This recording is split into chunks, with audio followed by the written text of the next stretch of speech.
ഇന്ന് നമുക്ക് കുട്ടികളെ കൊണ്ട് ലെറ്റർ എച്ച് വെച്ചിട്ട് ഒരു ഹൗസ് വരയ്ക്കാൻ പഠിപ്പിച്ചാലോ. ഇതിന് ലെറ്റർ എച്ച് എഴുതുക, എന്നിട്ട് നമുക്കത് ലൈൻസ് മേലോട്ടും താഴോട്ടും എക്സ്റ്റെൻഡ് ചെയ്ത് 3 സ്ക്വയേഴ്സ് മാതിരിയാക്കുക.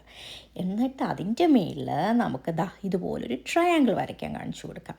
അപ്പം നമുക്ക് റൂഫായേ. അപ്പോൾ നമുക്ക് മറ്റേ സൈഡിലത്തെ റൂഫും കൂടെ കംപ്ലീറ്റ് ചെയ്യാൻ ഇങ്ങനെ ലൈൻസ് വരച്ചു കൊടുക്കുക. എന്നിട്ട് വീണ്ടും നമുക്കൊരു ഡോറ് വേണ്ടേ, അങ്ങനെ ഒരു ടൈനി ഡോർ. പിന്നെന്താ വേണ്ടേ, വീണ്ടെന്താ വേണ്ടേ, നമുക്ക് വിൻഡോ. അപ്പോൾ അങ്ങനെ നമുക്ക് ആ താഴത്തെ ഫ്ലോറിലൊരു വിൻഡോവും മുകളിലത്തെ ഫ്ലോറിൽ അടുത്ത വിൻഡോ ഇങ്ങനെ വരച്ചു കൊടുക്കുക. എന്നിട്ട് അത് കംപ്ലീറ്റ് ആക്കുക. എന്നിട്ട് നമുക്ക് ആ റൂഫ് ഒന്ന് കംപ്ലീറ്റ് ചെയ്യാൻ വേണ്ടിയിട്ട് കുറച്ച് ലൈൻസ് ഇങ്ങനെ പാരലൽ ലൈൻസ് മാതിരി ഇങ്ങനെ ഇടാൻ കാണിച്ചു കൊടുക്കുക. അവർക്ക് ഇഷ്ടമുള്ളത് അവർ ചെയ്തോട്ടെ, നമ്മൾ ജസ്റ്റ് കാണിച്ചു കൊടുക്കുകയല്ലേ.